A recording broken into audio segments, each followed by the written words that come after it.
Have you noticed how a lot of stand-up comedy is just observations with no jokes? I like it because, you know, we came this Saturday and we've been to a lot of open mics, and there's some great guys, you know, with great jokes trying to push the envelopes on being original, and you guys should be doing the shows around here, seriously, on the club. We went to see a show this Monday, and these guys, they were really good at just telling what they saw. It was great, with no jokes at all, just observations like I'm doing right now. And it was great, but what I really liked about it was that they were so enthusiastic about telling what they've seen. It was like they just recovered from blindness or something like that. It was so enthusiastic about telling it. It was great. It was just everyday stuff like, you know, have you noticed when people come running in the last second to the subway and they get stuck in the door? They jump and they get stuck in the door and they have to scoop themselves out like. And that was it. That was, you know, normally a comedian would, you know, add something to the story like jokes, but yeah, but I guess you can write a lot more new material if you don't have to waste your time being creative. Seriously, it was hilarious. It was like they wanted to be like Jerry Seinfeld and Chris Rock with all these great observations, but going, I want to be these guys. But can I skip the jokes? Because that's hard, man. I'd rather just tell a story about a man who did something funny on the subway. That way, I don't have to do funny. It's great. It was like, you know, everyday observations like, have you noticed? Like, yeah, I've noticed.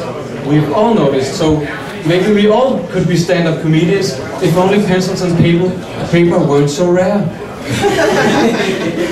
And you know, all these observations that they'd seen throughout their day or their week or whatever, you accept it with kids, right? Kids come home and say, you know what I saw today? An aeroplane. And you go like, wow, really, you did that? That's great. Go write some jokes about it, otherwise your story's completely boring. My father died from cancer 4 months ago. Yeah, I know it's uncomfortable to talk about. If you didn't want to hear about it, you shouldn't have asked. So here goes. No, he was a funny guy, and he made jokes about it himself, otherwise I wouldn't be standing here talking about it. My brother and I went to him just before he died, and we talked about that we were going to, what it's called, inherit him. And he said, you know, if there's more than $2 left for you, I've miscalculated. That was great. It was a funny guy, a popular guy, and a lot of people came to his funeral. And I was sitting there, and I couldn't help thinking, nobody's ever going to show up at my funeral. The friends I have, you know, I just call them friends because Facebook does it. Really, nobody showed up at my funeral, and that's truly a distressing funeral if the saddest thing is a turnout.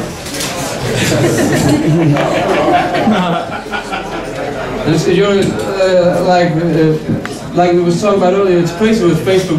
We'll use it so much, we spend so much of our time thinking about this stuff. And you know, don't freak out when I say this, but when we turned off my dad's respirator, we waited for him to, you know, pass out from himself, and it took 9 hours. And at some point, you just start thinking, what can I do in the meantime? And you think 9 hours is a long time. It's a long time. I know it's weird, but you do. And in this room at the hospital where I was, there was a computer that my brother and I weren't able to turn on. But we actually talked about it would be great just if you could just check your Facebook. Maybe something interesting happened. Maybe something important happened. Maybe somebody poked us.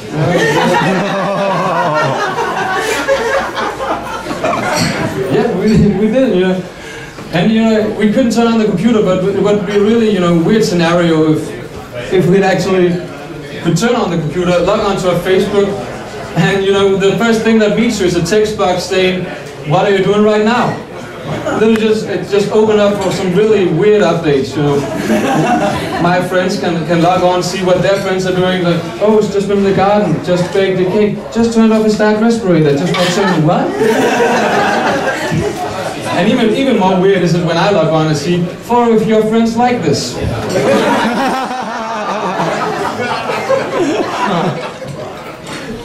You're gonna be. I'm gonna tell you something that's, you know, it's kind of sad in a way, but it's gonna. I don't know what it's called. You're gonna be a little bit sad when you do it, but it's alright. When you're at this, you have this whole thing saying about, you know, pulling the plug, but there aren't really a plug that you're pulling, and it's just a button that, and it's not even you that turn it. It's the doctors, and you can't help going looking at the button, looking at the doctors, going. I know it's custom that you just turn down this button, but this is just not something that's happening for me every day. My mom's 53, that could be years before I get to experience this one. That's everything to me. Thanks a lot for having me.